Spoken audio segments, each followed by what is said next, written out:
Welcome to our Emergency Preparedness video series. This is number 2 of 12 videos that will become available during this year, one each month. First, here are our faces behind the voices. I'm Jennifer Ponce, the City of Morgan Hill's Office of Emergency Services Coordinator. And I'm Randy Christensen, an instructor for Morgan Hill's Community Emergency Response Team. Being prepared for disasters and emergencies can seem like a big job. Many people don't know where to start, so they never start at all. Do One Thing is a 12-month program and has been adopted nationally by emergency services of many counties. The program makes it easy for you to prepare yourself, your family, and your community for emergencies or disasters. The goal of this presentation is to describe options on how to obtain and store a minimum of 72 hours worth of water for your entire family. Our objectives are primarily twofold. Obtain a 72-hour supply by purchasing bottled water, or learn to safely bottle your own water, and how to provide that acquired water in a safe manner if disaster strikes. To help explain the priorities that need to be taken to live through a disaster or emergency, let's review the survivor rule of threes. You can live for 3 minutes without air, 3 hours without shelter in extreme conditions, 3 days without water, and 3 weeks without food. When gathering supplies for emergency kits, many people begin with food. Water is more critical, and that's the emphasis of this presentation. A reminder, during a disaster or emergency, we may all lose electrical power. Without power, none of the city or private well pumps will work, thus no water. During some types of disasters, all of our water supplies may become undrinkable. It is recommended that we store a minimum of 1 gallon of water per family member per day, and that's for 3 days. More may be prudent. 2 quarts are for drinking. That's about 8 bottles of water in the standard 16.9 ounce size purchased at your local store. An additional 2 quarts will be needed for preparing food, washing, and sanitation.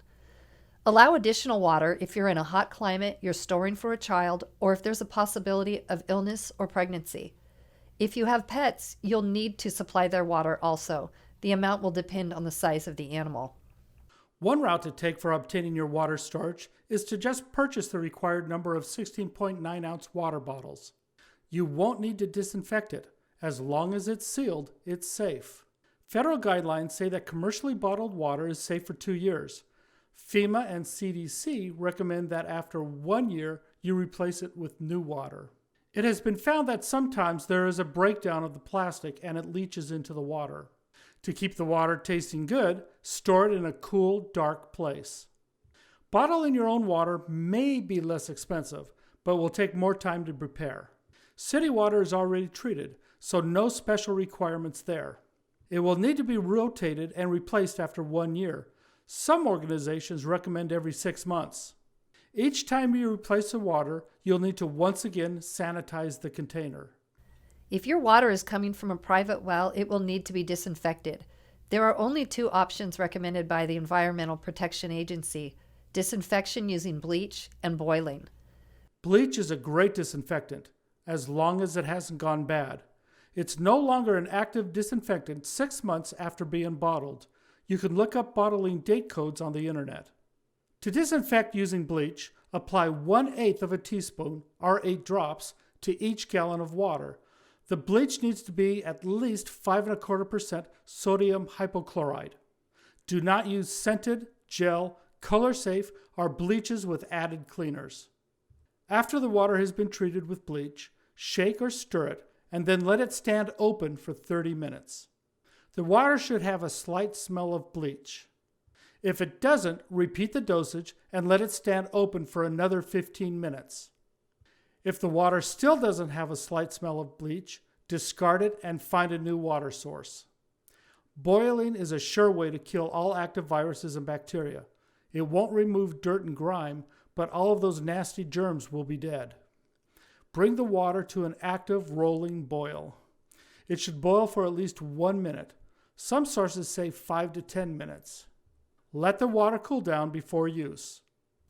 There are other treatment options, some more effective than others. Filtration makes the water look better, but it doesn't necessarily remove all the bad stuff. Purifiers do a better job, but only the better ones will go down to 0.1 microns, which gets rid of all bacteria and viruses. UV light is a newer option that works really well with smaller quantities of water and when left on for a long period of time. Steripens are the most common and will clean a small glass of water in about 40 seconds. There are tablets that use iodine or other chemicals, most leave a bad taste in the water. Some have neutralizers that you apply afterwards to remove the taste. All containers should be sanitized before use. Wash the containers and lids with dishwashing soap and then rinse with water. Sanitize the inside by using a mixture of 1 teaspoon bleach per quart of water. Let the containers air dry for at least 1 minute. You aren't limited to just the 16.9-ounce water bottles for storage. There are different sizes of bottles, barrels, and drums of unlimited sizes. Some that are pictured are 2 and 3 gallon, 5 gallon, 7 gallon, 15 gallon, and 55 gallon. Water bricks were developed for third world countries.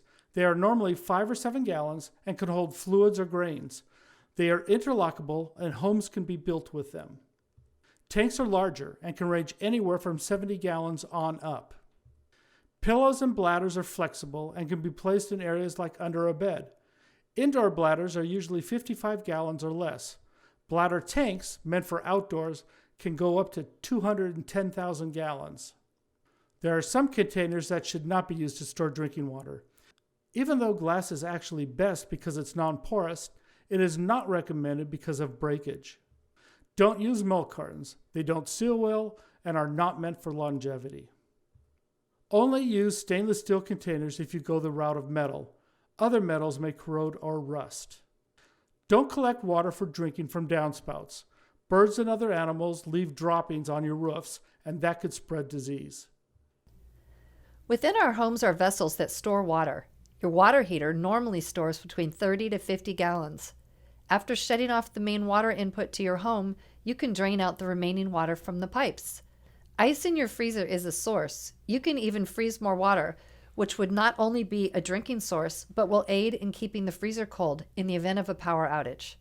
The toilet tank, not the bowl, can be a resource as long as no chemicals have been introduced, like that blue stuff. In review, we have discussed 2 ways of obtaining water storage. One way is to purchase 72 hours or more of water for all members of your family. We recommend the abundance side. Another way is to store water in containers of your choice. We reviewed how to disinfect your water by different methods, how to clean and prepare the storage containers, and the different options for containers. This concludes the presentation of Do One Thing, Water. Thank you for viewing.